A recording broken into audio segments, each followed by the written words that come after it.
प्रकृति से खिलवाड़, पर्यावरण से खिलवाड़, उसका असर सीधे सीधे जलवायु पर पड़ता है और इसीलिए जलवायु परिवर्तन को लेकर दुनिया की सबसे बड़ी समिट इस वक्त दुबई में चल रही है। प्रधानमंत्री नरेंद्र मोदी संयुक्त राष्ट्र जलवायु परिवर्तन सम्मेलन COP28 में हिस्सा लेने के लिए दुबई पहुंच चुके हैं। दुनिया भर में बदलते हुए जलवायु परिवर्तन पर चर्चा चल रही है। 160 मुल्कों के हर बड़ा नेता वहां मौजूद है।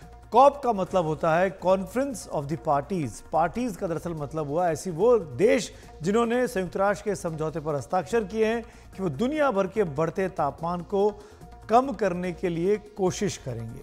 COP28 का आयोजन संयुक्त अरब अमीरात की अध्यक्षता में इन दिनों 30 नवंबर से 12 दिसंबर के बीच चल रहा है। प्रधानमंत्री मोदी ने इस दौरान जब उन्होंने अपना भाषण दिया तो एक महत्वपूर्ण मेजबानी का प्रस्ताव भी रखा। प्रधानमंत्री मोदी ने COP33 यानी आज से 5 साल बाद की मेजबानी का प्रस्ताव भारत में रखा है। पहले वो सुनते हैं। COP33 2028 में COP33 समिट को भारत में होस्ट करने का प्रस्ताव भी रखता हूं।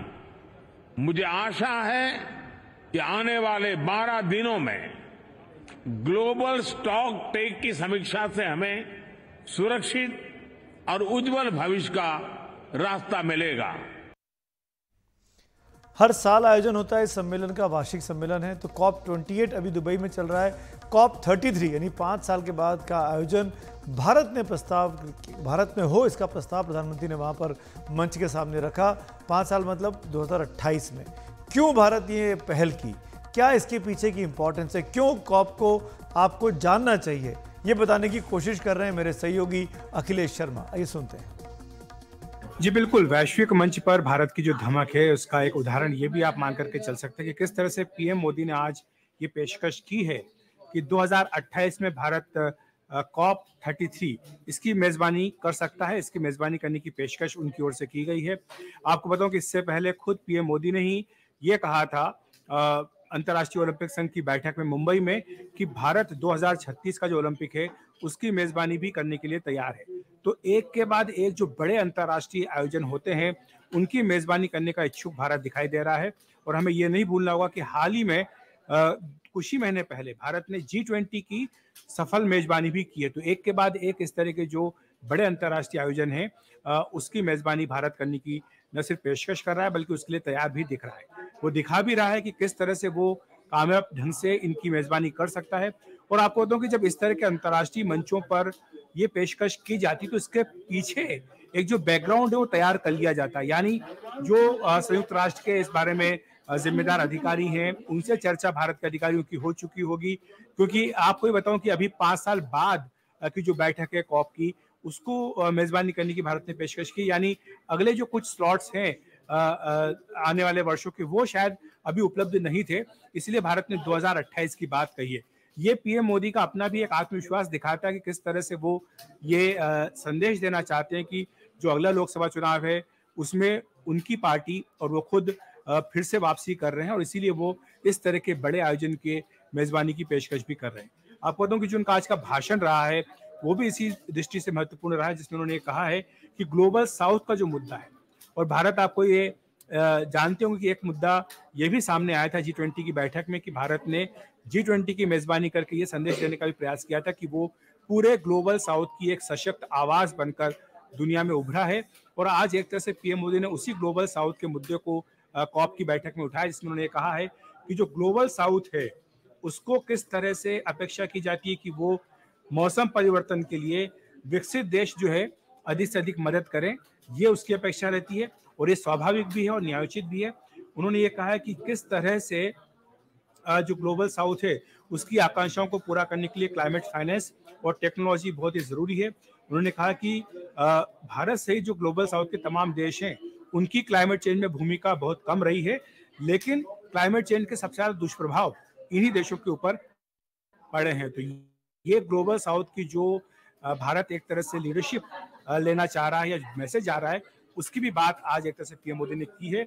और जो उन्होंने कहा है कि जिम्मेदारी विकसित देशों को लेनी होगी, यानी जो ग्लोबल नॉर्थ है उसको लेनी होगी। और हम जानते हैं कि चाहे अमेरिका और यूरोपियन यूनियन ने 2050 तक ये कहा है कि वो नेट जीरो कर देंगे कार्बन का उत्सर्जन, लेकिन उसके बावजूद भी ये आशंका बनी रहती है कि क्या वो अपनी जिम्मेदारी से मुंह तो नहीं मोड़ लेंगे। जहां तक भारत का प्रश्न है, भारत ये कह चुका है कि 2070 तक वो नेट जीरो कर देगा। चीन ने 2060 की बात कही है। तो इसीलिए ये आज जो पीएम मोदी का वक्तव्य आया है मेजबानी को लेकर के भारत की, इसको इसी परिप्रेक्ष्य में देखा जाना चाहिए। दरअसल अंतर्राष्ट्रीय मंच पर भारत अपनी धमक, अपनी धाक जमाने की कोशिश करता आया है। इसी साल आपको, जैसे कि अभी अखिलेश बता रहे थे, भारत ने G20 का बेहद सफल आयोजन किया।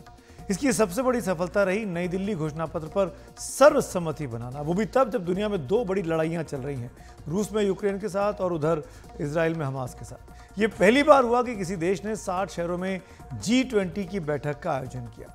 60 शहरों में 200 से ज्यादा बैठकें हुई। पर्यावरण से लेकर पर्यटन तक पर बातचीत हुई। इनमें एनवायरनमेंट यानी A20, बिजनेस यानी B20 और कल्चर यानी C20 जैसे विषयों पर इत्मीनान से बैठकें की गई। समस्या और समाधान पर चर्चा की गई। इसके साथ ही प्रस्ताव और सुझाव भी तमाम देशों के लिए गए। बैठक को सिर्फ एक शहर तक ही सीमित नहीं किया।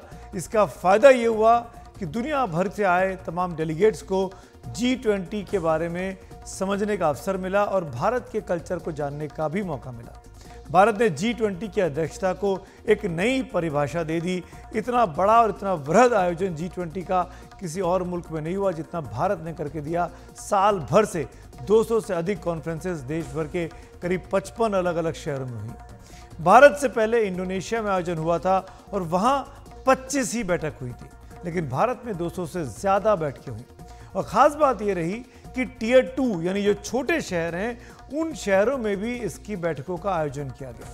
अलग अलग शहरों में आयोजन से बड़ा फायदा यह हुआ कि दुनिया भर के डेलीगेट्स को उन शहरों के बारे में भी जानने का मौका मिला। वरना अभी तक तो दिल्ली, बंबई और चेन्नई की बातें होती थी। अब लोगों को कश्मीर भी पता है, लोगों को भोपाल भी पता है, लोगों को लखनऊ भी पता है। वहाँ की संस्कृति को समझने का अवसर मिला और इसके साथ ही उस शहर के लोगों को, जो उस शहर में काम करते थे, जिन्होंने इस तैयारियाँ की, उनको रोजगार के अवसर भी साल भर तक लगातार बार बार मिलते रहे। तमाम बैठकों में कुल मिलाकर दुनिया भर से 1 लाख से ज्यादा मेहमान आए। भारत देश में 1.5 करोड़ से ज्यादा लोग इन कार्यक्रमों में शामिल हुए या इनके विभिन्न पहलुओं से अवगत हुए। भारत की संस्कृति, भारत की सभ्यता, भारत का खान पान और खासकर मोटे अनाज के इस्तेमाल के बारे में दुनिया के बड़े बड़े देशों को जानने का मौका मिला। मोटा अनाज मतलब मिलेट्स। भारत की पहल पर ग्लोबल साउथ यानी गैर विकसित और विकासशील देशों को एकजुट कर एक मंच पर, इसी G20 के मंच पर लाया गया। ये करके भारत ने दुनिया के विकसित देशों को संदेश भी दिया कि विकसित और मॉडर्न देश पर्यावरण को लेकर, जलवायु को लेकर अपनी मनमानी गरीब और पिछड़े देशों पर नहीं थोप सकते हैं।